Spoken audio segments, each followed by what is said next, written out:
Hola, ¿qué tal? Buenos días. Hoy vamos a seguir con el curso de transmisiones automáticas y hoy día vamos a repasar y a estudiar cómo está incorporada la electrónica en las transmisiones automáticas, es decir, cómo trabaja la unidad de control del motor con la unidad de control de la transmisión y otras que tiene nuestro vehículo. ¿Quieres saber más? ¡Escucha!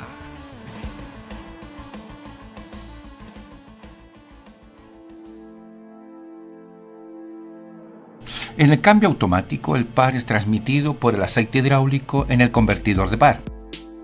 También los émbolos de distribución de frenos y embragues se accionan hidráulicamente. Esta es la razón de que los primeros cambios automáticos exigiera también un procedimiento hidráulico para materializar la lógica de la selección de marchas. En aquellos tiempos los estados de servicio del vehículo eran registrados por elementos hidráulicos, neumáticos y eléctricos. A continuación eran convertidos en presiones y provocaban una correspondiente selección de marchas. Informémonos sobre los sensores hidráulicos.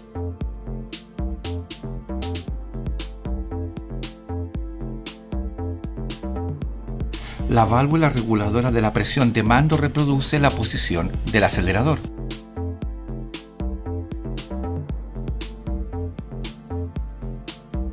Con el interruptor de sobregas montado en el acelerador se da la señal para cambiar a marcha inferior y retener las marchas.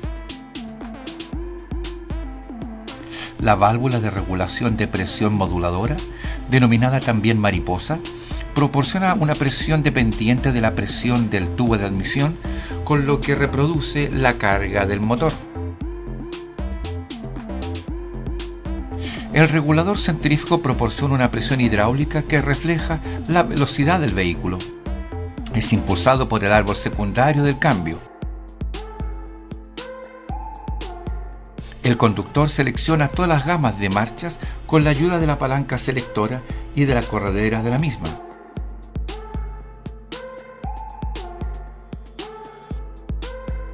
En el curso de la evolución de la electrónica aplicada de la tecnología automotriz, los elementos hidráulicos, neumáticos, mecánicos y eléctricos fueron siendo reemplazados por los correspondientes elementos electrónicos que vamos a estudiar a continuación. Sin embargo, algunos componentes siguen trabajando como antes. La palanca selectora sigue gobernando mecánicamente las funciones básicas P, R, N y D. La posición de la palanca selectora asignadas con cifras son registradas sin embargo por un interruptor inhibidor de posición electrónico. La selección de marcha es calculada digitalmente por un microordenador integrado en el control electrónico del cambio. Los elementos de mando son excitados sin embargo hidráulicamente por las válvulas del bloque de distribución hidráulico. El control hidráulico del cambio se convierte en un control electrónico hidráulico. El control electrónico del cambio, conocido por sus siglas alemanas EGS, brinda toda una serie de ventajas. El número de componentes hidráulicos se ha reducido por término medio a la mitad. Pueden procesarse señales adicionales sin que el sistema se haga mucho más complejo. El control de los elementos hidráulicos de mando puede hacerse más preciso. Las variaciones del estado mecánico del cambio son compensadas constantemente por un controlador adaptativo de la presión. La curva característica de acoplamiento puede hacerse más flexible. El control del cambio puede adaptarse a las condiciones de marcha y a la forma de conducir desplazando las curvas características. La electrónica puede proteger mejor de operaciones incorrectas. Además, puede subrayar en cierta medida los fallos que se produzcan, garantizando de esta manera la operatividad del vehículo. Los eventuales fallos se registran en una memoria de averías para la asistencia técnica. A continuación, trataremos todos estos puntos en detalle. Un EGS típico procesa las señales de toda una serie de sensores que se representan aquí a la izquierda. Veamos cómo funciona cada uno de ellos. Las posiciones más importantes de la palanca selectora P, R, N y D son transferidas mecánicamente por dicha palanca a la corredera de la misma, que se encuentra en el bloque de distribución hidráulico. Esto garantiza la operatividad del cambio automático aunque falle la unidad electrónica de control. El interruptor inhibidor de posición conoce además las restantes posiciones de la palanca selectora que limita la selección de marchas. Posee varios niveles de conexión que proporciona al EGS señales de control codificadas digitalmente.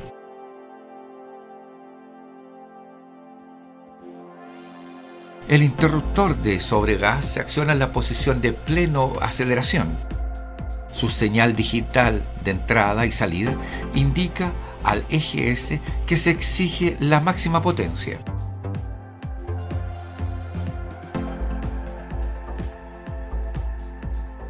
Un sensor inductivo dispuesto en la entrada del cambio suministra una señal de frecuencia. A partir de ella, el GS calcula el número de revoluciones de entrada del cambio automático. Otro sensor inductivo dispuesto en el árbol secundario del cambio proporciona el número de revoluciones de salida. Pero en el caso de algunos cambios, el número de revoluciones de salida se obtiene de los sensores inductivos de las ruedas pertenecientes al sistema ABS. El sensor de temperatura dispuesto en la cámara de acopio de aceite mide la temperatura del aceite del cambio y proporciona una señal analógica al EGS. Entre los elementos de regulación del EGS cuentan ante todo las válvulas electromagnéticas que se encuentran en la unidad de distribución hidráulico.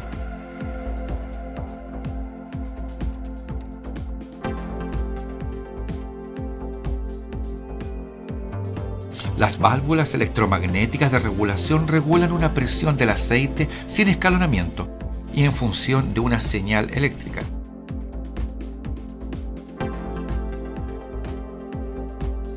Las válvulas electromagnéticas de mando conectan la presión del aceite a una tubería de distribución o la desconectan de la misma.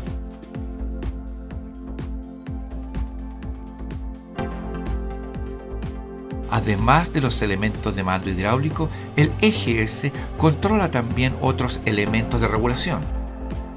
Cuando ello es necesario, un electroimán accionador bloquea el acoplamiento de la posición de estacionamiento o de la marcha atrás.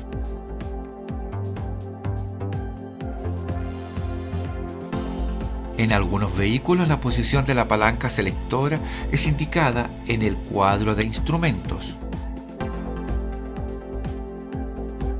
El EGS no es un sistema electrónico aislado, intercambia datos con otros sistemas electrónicos. Informémonos sobre este intercambio de datos. Entre el EGS y la electrónica del motor existe una relación particularmente estrecha. Ambos utilizan conjuntamente las señales de muchos sensores, como por ejemplo el régimen del motor, la señal de carga y la posición del acelerador. El EGS obtiene esta información de la electrónica del motor. A la inversa, la electrónica del motor es informada por el EGS sobre cuándo va a tener lugar un cambio de marchas. De este modo puede reducirse algo la potencia del motor, retrasando el ángulo de encendido o en los vehículos diésel disminuyendo el caudal de inyección. Si bien el cambio automático permite por principio un cambio de marchas bajo carga, la intervención incrementa el confort del cambio al acortar el tiempo necesario para la operación. La electrónica del motor comunica también la temperatura del mismo. Tras arrancar en frío, el EGS eleva los puntos de acoplamiento. De aquí resultan regímenes del motor más elevados que calientan más rápidamente el catalizador poniéndolo en funcionamiento. En conjunto con esto mejora las emisiones de gases de escape del vehículo.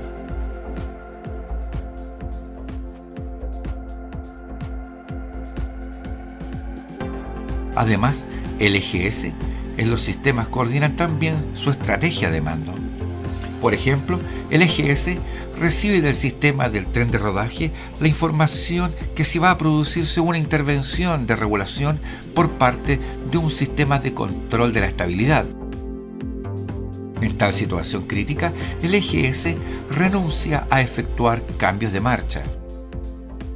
Si la regulación de la presión antideslizante interviene durante el arranque, el EGS acopla la segunda marcha para reducir el par. Al circular en curvas, puede suprimirse también un cambio de marchas.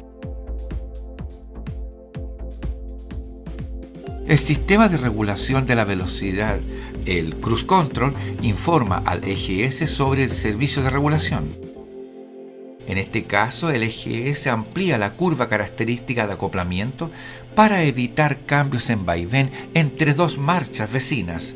El sistema de regulación de velocidad puede solicitar también al EGS un cambio a marcha inferior si al circular cuesta abajo la velocidad debe ser mantenida únicamente con un efecto de freno motor más intenso.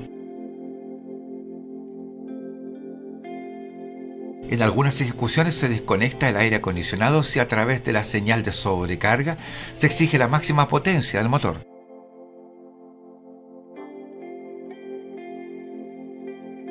El EGS es apto para diagnósticos al igual que las demás unidades electrónicas de control.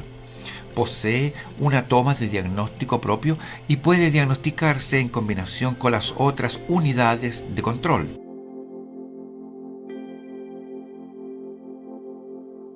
Según el diseño de la electrónica del vehículo, los sistemas se enlazan directamente o a través de un bus de datos. En caso de enlace directo punto a punto, las líneas de señalización van directamente desde la unidad de control emisora a la receptora. En caso de un enlace por bus, estas unidades de control están enlazadas entre sí. Para ello se utiliza actualmente el BusCAN. Cada unidad de control transmite los datos por ella obtenidos a todas las unidades de control a través del bus y con un ritmo determinado. Sin embargo, los datos solo son procesados por aquellas unidades de control que puedan aprovecharlas. Un ejemplo. La electrónica del motor envía el dato del régimen del motor. El EGS recibe esta información al mismo tiempo que otras unidades de control.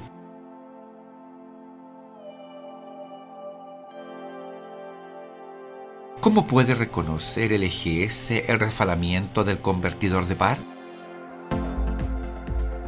Veamos cuál es la respuesta correcta.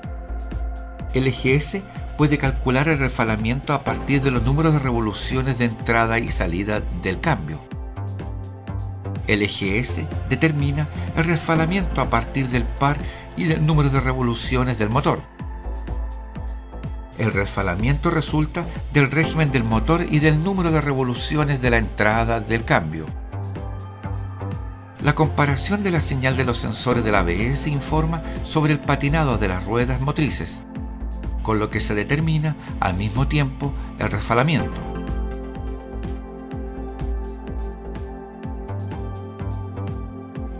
Exacto. El régimen del motor es al mismo tiempo el número de revoluciones de las ruedas de la bomba y el número de revoluciones de entrada equivale al de la turbina. El EGS calcula el resfalamiento del convertidor de par a partir de estos dos datos. El EGS es un sistema de tratamiento de información. Un microprocesador desarrolla una y otra vez una secuencia de pasos en un programa. Desempeñemos el papel del microprocesador y veamos cuáles son los pasos. El EGS recoge señales de toda una serie de sensores. El EGS procesa la información y calcula el desplazamiento de la curva característica de acoplamiento. Con la información de la marcha actual, del número de revoluciones de salida y de la posición del acelerador, se toma la decisión sobre el cambio de marcha. En este ejemplo puede decidir usted mismo si debe cambiarse una marcha. Veamos si acaso lo hace o no lo hace. Si se requiere un cambio de marchas, se inicia el mismo. El EGS envía la señal correspondiente a los elementos de regulación y luego repite el proceso.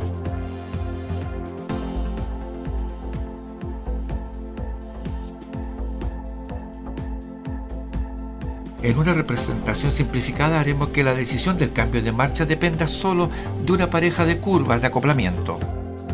Se tiene en cuenta la velocidad del vehículo y la posición del acelerador.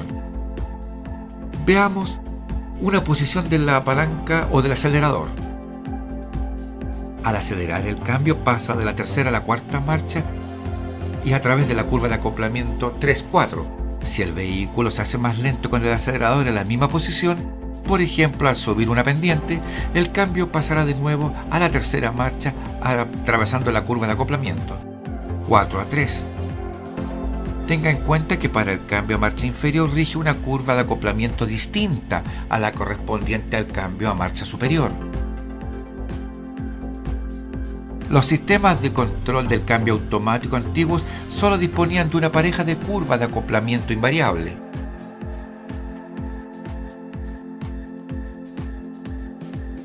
La siguiente generación de sistemas de control del cambio automático poseían ya un conmutador de programas de marcha. En la posición E actúa la posición de pareja de acoplamiento para números de revoluciones bajos, procurando así que el vehículo preste un servicio lo más económico posible, pero conectemos a la posición S, Sport. La pareja de curvas y las curvas características reemplazadas por otras. La marcha se mantiene hasta el número de revoluciones más elevados y con ello se obtiene más potencia del motor.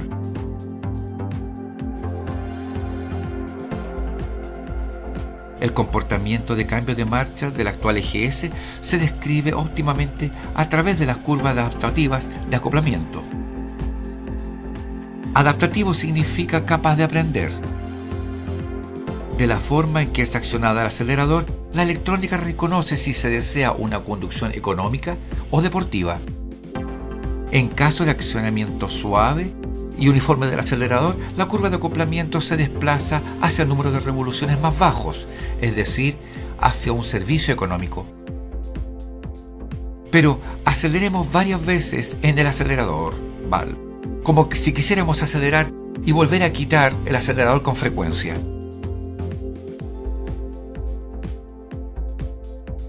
En caso de una gran velocidad de posición del acelerador, el EGS desplaza las curvas características hacia números de revoluciones más elevados, reaccionando así deportivamente.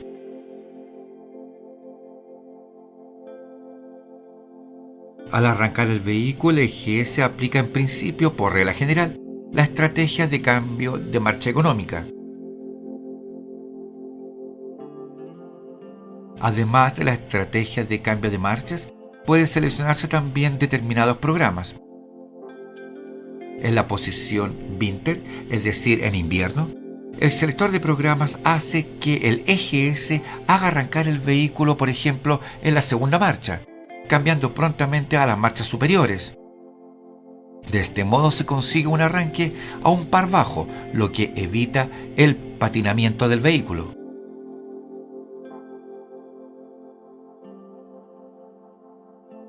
Según la ejecución, el EGS obtiene toda una serie de dispositivos de prevención contra funciones incorrectas destinados a evitar peligros al cambio, al motor, al conjunto del vehículo e incluso amenazas en el tránsito. Al acoplar una marcha limitada, solo se cambian a marchas inferiores si con ellos no se sobrerevoluciona el motor. Veamos y circulando a gran velocidad, pasemos la palanca a la posición 2.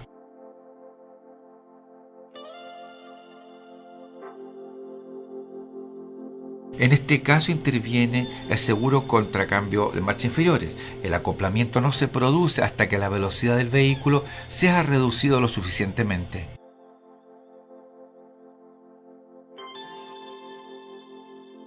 Por razones de seguridad, el motor de los vehículos con cambio automático solo debe poder arrancar en las posiciones P o N de la palanca, ya que al convertidor de par no interrumpe por completo la transmisión de fuerza. Incluso el régimen de arranque del motor podría ser suficiente para poner en movimiento el vehículo. En general, esta función corre a cargo de un bloqueo del arranque. Hagamos clic en la palanca selectora para ponerla a la posición N. El eje S solo conecta el contacto del relé de bloqueo del arranque en las posiciones P y N de la palanca selectora. Pongamos en marcha el motor.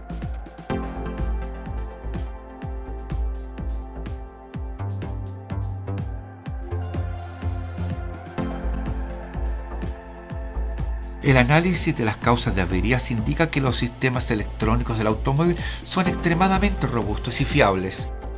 Si se producen fallos en los sistemas electrónicos, en un 90% de los casos se trata de averías en los cables, en las uniones por enchufes, en los sensores y en los elementos de regulación. Los sistemas electrónicos en sí son muy raramente la causa del fallo. Por eso incluyen en sus programas de estrategia destinadas a solucionar en especial el fallo de una señal de entrada. También el eje S intenta hacer posible así una continuación de la marcha, aunque sea con ciertas limitaciones.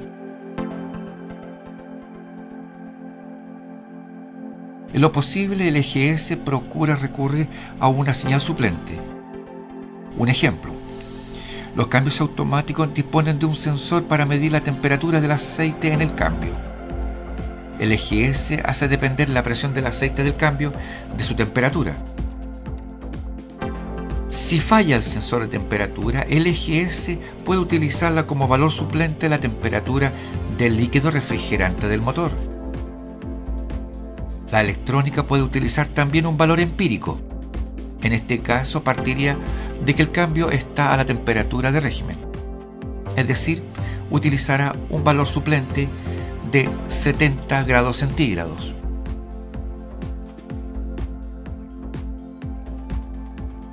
En caso de fallar señales importantes, el eje S controla el cambio de modo en lo posible que no se produzcan daños derivados. Otro ejemplo. Al fallar la señal de posición del acelerador, ya no es posible determinar la carga del motor. En un programa de reemplazo se supone para la curva de acoplamiento una carga media del motor.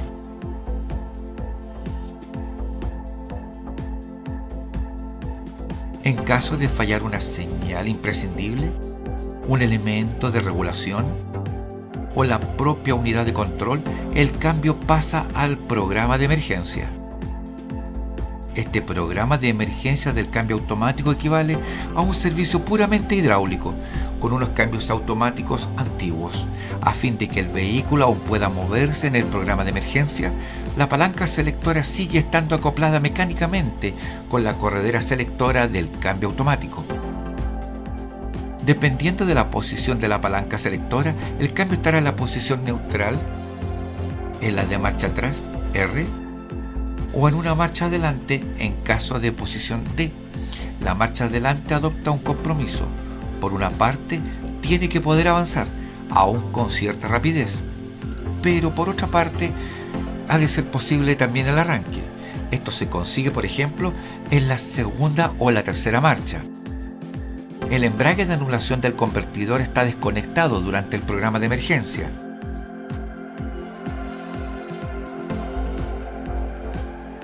Por regla general, los defectos que se producen se memorizan en el eje S. Puede ocurrir que una señal falle solo esporádicamente, siendo luego correcta. En tales casos, el eje S puede volver al servicio normal utilizando de nuevo la señal. Sin embargo, queda registrado el hecho de que se ha producido un fallo. Las averías almacenadas pueden ser leídas con fines de asistencia técnica conectando el diagnosticador.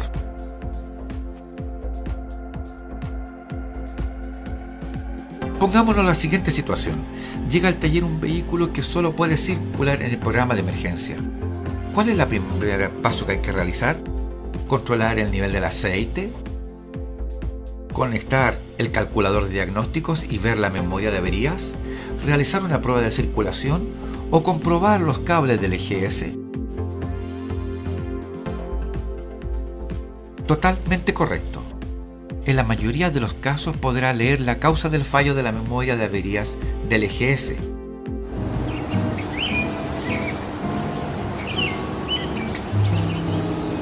Si quieres saber más sobre los videos que tengo en YouTube, simplemente tienes que buscarlo por mi nombre. Así de sencillo.